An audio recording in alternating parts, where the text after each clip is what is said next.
Same ಮೊನ್ನೆ ಬೆಂಗಳೂರಲ್ಲಿ ಆಯ್ತಲ್ಲ ಅದೇ ಥರನಾಗಿ ಇಲ್ಲೂ ಕೂಡ ಮಳೆ ಸುರಿದಿದೆ. ಇನ್ನು ಮಳೆಯಿಂದಾಗಿ ರಾಜ್ಯದಲ್ಲಿ ಈಗಾಗಲೇ ಕರ್ನಾಟಕದಲ್ಲೂ ಕೂಡ ಮಳೆ ಸುರಿತಾ ಇದೆ. ರಾಜ್ಯದಲ್ಲಿ ಮುಂಗಾರು ಮಳೆ ಅಬ್ಬರಿಸ್ತಾ ಇದ್ದು ಸೋಮವಾರ 4 ಮೃತಪಟ್ಟಿದ್ದಾರೆ. ಕೊಡಗು, ಚಿಕ್ಕಮಗಳೂರು, ದಕ್ಷಿಣ ಕನ್ನಡ, ಉಡುಪಿ, ಉತ್ತರ ಕನ್ನಡ, ಮೈಸೂರು ಜಿಲ್ಲೆಗಳಿಗೆ ಅಂಗನವಾಡಿ ಮತ್ತು ಶಾಲಾ ಕಾಲೇಜುಗಳಿಗೆ ರಜೆ ಘೋಷಿಸಲಾಗಿದೆ. ರಾಜ್ಯದಲ್ಲಿ ಇನ್ನೂ 6 ದಿನ ಮುಂಗಾರು ಮಳೆ ಆರ್ಭಟ ಇರಲಿದೆ ಅಂತ ಹವಾಮಾನ ಇಲಾಖೆ ಈಗಾಗಲೇ ಮುನ್ಸೂಚನೆಯನ್ನು ಕೊಟ್ಟಿದೆ. ನಿನ್ನೆ ಸುರಿದಂತಹ ಭಾರೀ ಮಳೆಗೆ ಮಂಗಳೂರು ಅಕ್ಷರಶಃ ತತ್ತರಿಸಿ ಹೋಗ್ಬಿಟ್ಟಿದೆ. ಅಲ್ಲೂ ಕೂಡ ದಾಖಲೆಯ ಮಳೆ ಸುರಿದಿದೆ. ಅಲ್ಲಿ ಪಂಪ್ ವೆಲ್ ಆಗಿರಬಹುದು, ಕೆಲವೊಂದಿಷ್ಟು ಏರಿಯಾಗಳು ಜಲಾವೃತಗೊಂಡಿವೆ. ಇನ್ನು ಡ್ಯಾಮ್ಗಳ ಒಳಹರಿವು ಕೂಡ ಜಾಸ್ತಿ ಆಗ್ತಾ ಇದೆ. ಇನ್ನೂ 6 ದಿನಗಳವರೆಗೆ ಮಳೆ ಇರಲಿದೆ. ಇಡೀ ರಾಜ್ಯಾದ್ಯಂತ ಯೆಲ್ಲೋ ಅಲರ್ಟ್ ಅನ್ನು ಘೋಷಣೆ ಮಾಡಲಾಗಿದೆ. ಕರಾವಳಿ ಪ್ರದೇಶಗಳಲ್ಲೂ ಕೂಡ ರೆಡ್ ಅಲರ್ಟ್ ಘೋಷಣೆ ಮಾಡಲಾಗಿದೆ. ಸೊ ಹೀಗಾಗಿ ಮಳೆ ಎಲ್ಲೆಲ್ಲಿ ಜಾಸ್ತಿ ಆಗ್ತಾ ಇದೆ, ಎಲ್ಲೆಲ್ಲಿ ಪ್ರವಾಹ, ಎಲ್ಲಿ ನದಿ ಪಾತ್ರದ ಗ್ರಾಮಗಳಿದಾವಲ್ಲ, ಒಂಚೂರು ಎಚ್ಚರಿಕೆಯಿಂದ ಇರಬೇಕು. ಇಲ್ಲ ಅಂತಂದರೆ ಅವಾಂತರಗಳು ಸೃಷ್ಟಿಯಾಗೋದು ಪಕ್ಕ. ಯಾಕಂತಂದರೆ ಇದು ಮಂಗಳೂರಿನ ವಿಜುವಲ್ಸ್ ಆಗಿದೆ. ಮಂಗಳೂರು ಮತ್ತು ಕೆಲವೊಂದಿಷ್ಟು ಕಡೆಗಳಲ್ಲಿ ಭಾರೀ ಪ್ರಮಾಣದಲ್ಲಿ ಮಳೆ ಸುರಿತಾ ಇದೆ. ಮನೆಗಳಿಗೆ ನೀರು ನುಗ್ಗಿದೆ.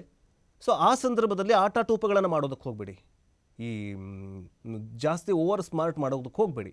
ನೀರಿನ ಮುಂದೆ, ಬೆಂಕಿ ಮುಂದೆ ಯಾರೂ ಜಾಸ್ತಿ ಸ್ಮಾರ್ಟ್ ಆಗೋಕ್ಕೆ ಹೋಗಬೇಡಿ. ಯಾಕಂತಂದರೆ ಪ್ರವಾಹ ಎಲ್ಲಿ ಏನಿರುತ್ತೆ ಅಂತ ಗೊತ್ತಿರಲ್ಲ.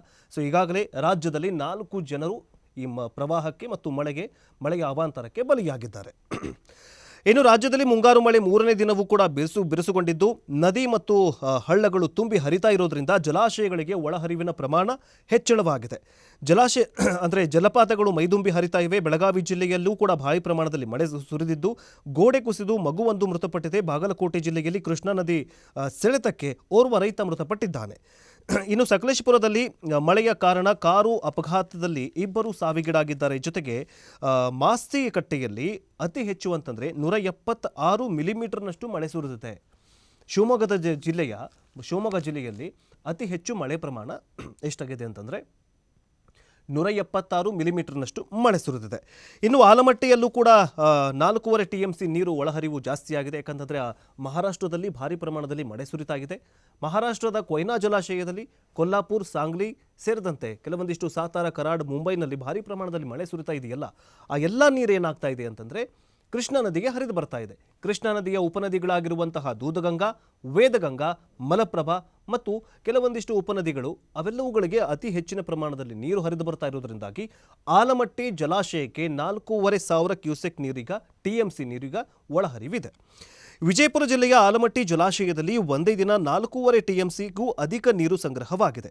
ಮಹಾರಾಷ್ಟ್ರದ ಕೃಷ್ಣಾ ಅಣೆಕಟ್ಟು ಪ್ರದೇಶಗಳಲ್ಲಿ ಸುರಿತಾ ಇರುವಂತಹ ಭಾರೀ ಮಳೆಯಿಂದಾಗಿ ಕೃಷ್ಣಾ ನದಿಗೆ ಅಪಾರ ಪ್ರಮಾಣದಲ್ಲಿ ನೀರು ಹರಿದು ಬರ್ತಾ ಇದ್ದು ಒಂದೇ ದಿನದಲ್ಲಿ 4.501 TMC ನೀರಿನಷ್ಟು ಜಲಾಶಯಕ್ಕೆ ಬಂದಿದೆ.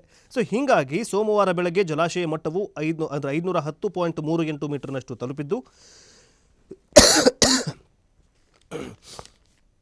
31.785 TMC ನೀರಿನಷ್ಟು ಸಂಗ್ರಹವಾಗಿದೆ ಅಂತ ಹೇಳಲಾಗಿದೆ.